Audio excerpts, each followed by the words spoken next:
একটি বেসরকারি খাতের প্রতিষ্ঠানকে কিভাবে মানে ধ্বংসের দ্বারপ্রান্তে নিয়ে যাওয়া যায় তার একটা বড় উদাহরণ হয়ে দাঁড়িয়েছে ইসলামী ব্যাংক বাংলাদেশ। যে ব্যাংকটি বাংলাদেশের সবচেয়ে বড় ব্যাংক এবং দক্ষিণ এশিয়ার মধ্যে একটি বড় ব্যাংক হিসেবে পরিচিত ছিল, এবং বাংলাদেশের জন্য একটি গর্ব করার মতো একটা জায়গা ছিল যে এদেশে একটি সবচেয়ে বড় ব্যাংক গড়ে উঠেছে, এবং যে ব্যাংকটা সম্পদের পরিমাণ এবং সম্পদের মান এত ভালো এবং ব্যাংকের সেবা এত ভালো যে বাংলাদেশের মানুষ একসময় গর্ব করত। ঠিক যেভাবে গ্রামীণ ব্যাংকের কথা সারা বিশ্বে ছড়িয়ে পড়েছে, বাংলাদেশের ইসলামী ব্যাংকেও অনুকরণ করে অনেক দেশে ব্যাংক গড়ে উঠেছে। তবে সেই ব্যাংকটি এখন ধ্বংসের দ্বারপ্রান্তে নিয়ে যাওয়া হয়েছে এবং একেবারে রাষ্ট্রীয় ব্যবস্থাপনা এটাই হয়েছে। 2017 সালে ব্যাংকটিকে জামাত মুক্ত করার উদ্যোগ নেয় বাংলাদেশ ব্যাংক। এটি মূলত অনেক আগে থেকেই নেওয়া হয়েছিল। অনেক অর্থনীতিবিদরা বলেছিলেন যে এটিকে ধ্বংস করা ঠিক হবে না, কারণ এটি বাংলাদেশের একটি সিস্টেমেটিক রিস্ক তৈরি করে ফেলবে। যদি ইসলামী ব্যাংক ধ্বংস হয়ে যায় তাহলে বাংলাদেশের অর্থনীতি একেবারেই খুবই খারাপ অবস্থা হয়ে যেতে পারে এবং বাংলাদেশের আমানতকারীদের মধ্যে অনাস্থা তৈরি হতে পারে যে ব্যাংকে টাকা রেখে সেই ব্যাংকটা যদি ধ্বংস করে ফেলা হয় তাহলে মানুষ ভয় পেয়ে যাবে ব্যাংকে টাকা রাখার জন্য। 2017 সালে শেষ পর্যন্ত তৎকালীন সরকার, আওয়ামী সরকার, ব্যাংকটিকে জামাত মুক্ত করার উদ্যোগ নেয় এবং গোয়েন্দা সংস্থার গুলির মুখে এই ব্যাংকটিকে এসআলম গ্রুপের হাতে তুলে দেওয়া হয়। তৎকালীন যিনি চেয়ারম্যান ছিলেন, ব্যবস্থাপনা পরিচালক ছিলেন, তাদেরকে রাতের আধারে তুলে নিয়ে আসা হয়, একটি গোয়েন্দা সংস্থার কার্যালয়ে আটকে রাখা হয়, সেখানে স্বাক্ষর করানো হয় পদত্যাগপত্রে এবং এসআলম গ্রুপের হাতে মালিকানা তুলে দেওয়া হয়। 2017 সালের 5 জানুয়ারি সে দিনটি ছিল। আজ 2024 সাল 15ই আগস্ট। এই 7.5 বছরেই এই ব্যাংকটি এখন প্রায় ধ্বংসের কাছাকাছি। এই ব্যাংকটি গ্রাহকদের টাকা ঠিকমতো ফেরত দিতে পারতেছে না। বাংলাদেশ ব্যাংক সীমা আরোপ করে রেখেছে 1 কোটি টাকার বেশি কেউ এই ব্যাংক থেকে তুলতে পারবে না, এই ব্যাংকের কোনো চেক ক্লিয়ার করতে পারবে না। কারো যদি এখানে 20 কোটি টাকা জমা থাকে, সে যদি কালকে 15 কোটি টাকা তুলতে চায়, সে তা চাইলে তুলতে পারবে না, কারণ এই ব্যাংকটি থেকে মালিক পক্ষ বিভিন্ন নামে টাকা পয়সা বের করে দিচ্ছে। এই কারণে বাংলাদেশ ব্যাংক একটি সীমা দিয়ে দিয়েছে। আবার একটি ব্যাংক যখন টাকা অন্য ব্যাংকের থেকে যদি ক্লিয়ার করতে চায়, তো তার বাংলাদেশ ব্যাংকে একটি হিসাব থাকে, সেটাকে চলতি হিসাব বলা হয়। যদি কেউ ইসলামী ব্যাংকের চেক প্রাইম ব্যাংকে জমা দেয়, প্রাইম ব্যাংক সেটা বাংলাদেশ ব্যাংকে জমা দেয় এবং সেই হিসাব থেকে টাকাটি কেটে দিয়ে সেই গ্রাহকের কাছে দেওয়া হয়। বাংলাদেশ ব্যাংকের যে হিসাবটি, চলতি হিসাব, এই হিসাবটি গত 1.5 বছরের বেশি সময় ধরে ঘাটতিতে রয়েছে। অর্থাৎ ব্যাংকগুলোর চেক নিষ্পত্তি হওয়ার কোনো সুযোগ থাকার কথা নয়। কিন্তু সাবেক গভর্নর আব্দুর রউফ তালুকদার তার নিজের ক্ষমতা ব্যবহার করে এবং সরকারের উচ্চ পর্যায়ের নির্দেশে এই ব্যাংকগুলোর চেক ক্লিয়ারিং সুবিধা অব্যাহত রেখেছিল, বা ফলে বাংলাদেশ ব্যাংক এই ইসলামী ব্যাংকটিকে বড় অঙ্কের টাকা ধার দিয়ে দিয়েছে।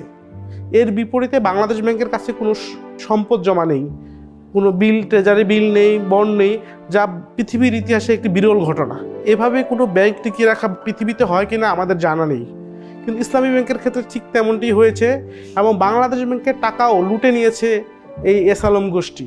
এসআলম গ্রুপ নিজে তার ছেলের নামে কোম্পানি খুলেছে, তার কর্মকর্তা কর্মচারীদের নামে প্রতিষ্ঠান খুলেছে, তার কিছু সহযোগী যারা ব্যবসায়ী একই ধরনের ব্যবসা করে, নাবিল গ্রুপ এবং আরও বেশ কিছু প্রতিষ্ঠানের নামে, বিভিন্ন ট্রেডিং প্রতিষ্ঠানের নামে কোম্পানি খুলেছে। সেই কোম্পানি খুলে ব্যাংকটি থেকে প্রায় 50,000 কোটি টাকা বের করে নিয়েছে, কিন্তু এই টাকাগুলো আর ব্যাংকে ফেরত দিচ্ছে না। ফলে ইসলামী ব্যাংকের 3 ভাগের 1 ভাগ টাকাই এসআলম গ্রুপের কাছে আটকে গেছে। সে টাকার পরিমাণটা হয়তো আরও বেশিও হতে পারে যদি কখনো নিরপেক্ষ অডিট হয়, বর্তমান সরকার যদি কোনো উদ্যোগ নেয়, নিশ্চয়ই এটা বের হবে যে কত টাকা। ঠিক ইসলামী ব্যাংকের মতোই সোশ্যাল ইসলামী ব্যাংকটিও দখল করে এসআলম গ্রুপ 2017 সালের অক্টোবর মাসে। এই ব্যাংকটি থেকেও এসআলম গ্রুপ বিভিন্নভাবে 15,000 কোটি টাকা বের করে নিয়েছে। এই ব্যাংকটি বাংলাদেশ ব্যাংকের হিসাবে টাকা রাখতে পারছে না, এই ব্যাংকটি থেকেও মানুষজন টাকা তুলতে গিয়ে ব্যর্থ হচ্ছে। একই অবস্থা কিন্তু এসআলম গ্রুপের মালিকানাধীন ফার্স্ট সিকিউরিটি ইসলামী ব্যাংক, গ্লোবাল ইসলামী ব্যাংক, ইউনিয়ন ব্যাংক এবং বাংলাদেশ কমার্স ব্যাংকে, মানে গ্রুপটির নিয়ন্ত্রণে এখনও প্রায় 6টি ব্যাংক রয়েছে। এছাড়া তাদের ভাই আছে একজন, ওনার নিয়ন্ত্রণে আল আরাফা ব্যাংক রয়েছে। সেই ব্যাংকটির অবস্থা কিন্তু এত খারাপ না। এসআলম গ্রুপের নিজের নিয়ন্ত্রণে যে ব্যাংকগুলো রয়েছে সবগুলো এখন খুব বিপর্যস্ত। সবাই বলছেন যে এই ব্যাংকগুলো বন্ধের উপক্রম হয়ে গেছে, এই ব্যাংকগুলোকে কৃত্রিমভাবে বাঁচিয়ে এইভাবে রাখা ঠিক হচ্ছে না, কারণ বাংলাদেশ ব্যাংক টাকা ছাপিয়ে এই ব্যাংকগুলোকে টিকিয়ে রেখেছে গত 2 বছর ধরে। 10 বছর আগেও বা 5 বছর আগেও ঢাকা শহরে এস আলম গ্রুপের সাইনবোর্ড খুব একটা আপনার চোখে পড়ার কথা নয়, কিন্তু এখন গুলশানের 1, গুলশান 2, ধানমন্ডির একাধিক জায়গা, মতিঝিলের বিভিন্ন স্থানে এস আলম গ্রুপের সাইনবোর্ড দেখা যায়। আবার চট্টগ্রামের পটিয়া ওই অঞ্চলটাতে, কক্সবাজারের ওইদিকে, এমনকি সারা দেশের বিভিন্ন জেলাতেও এস আলম গ্রুপের বিভিন্ন জমি দেখা যায়।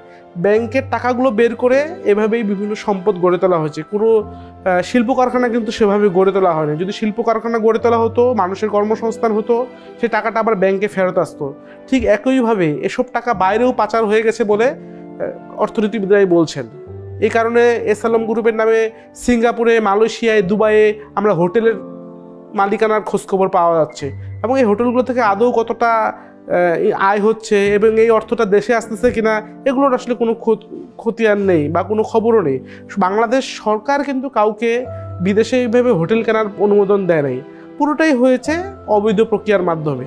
অর্থাৎ পুরো রাষ্ট্র ব্যবস্থাটা এমনভাবে কলুষিত করা হয়েছে, এমনভাবে ব্যবহার করা হয়েছে যে এই পুরা গ্রুপটিকে সুবিধা দেওয়া হয়েছে, এবং এই গ্রুপটির সুবিধা অনেক সরকারের উচ্চ পর্যায়ের ব্যক্তিরাও পেয়েছেন বলে আমরা বিভিন্ন সময়ে গ্রুপটির বিভিন্ন কর্মকর্তা কর্মচারীদের কাছে জানতে পেরেছি। ফলে তাদের বিরুদ্ধে কোনো ব্যবস্থা আসলে নেওয়া হয়নি। এখন সরকার কি সিদ্ধান্ত নেবে? নতুন সরকার গঠিত হয়েছে, নতুন গভর্নর বাংলাদেশ ব্যাংকে এসেছেন, নিশ্চয়ই তিনি এমন সিদ্ধান্ত নেবেন যা আমানতকারীরা যাতে কোনোভাবে ক্ষতিগ্রস্ত না হয়, এবং এই যারা এসব অপরাধের সাথে যুক্ত, যারা বাংলাদেশ ব্যাংকের যারা এসব অপকর্ম করতে তাদেরকে সহায়তা করেছে, ব্যাংকগুলোর যেসব কর্মকর্তা কর্মচারীরা এর সঙ্গে জড়িয়ে পড়েছিল, যারা সুবিধা নিয়েছে, তাদের সবাই দোষী চিহ্নিত হবেন এবং তারা বিচারের আওতায় আসবেন, এটাই আশা করে সবাই।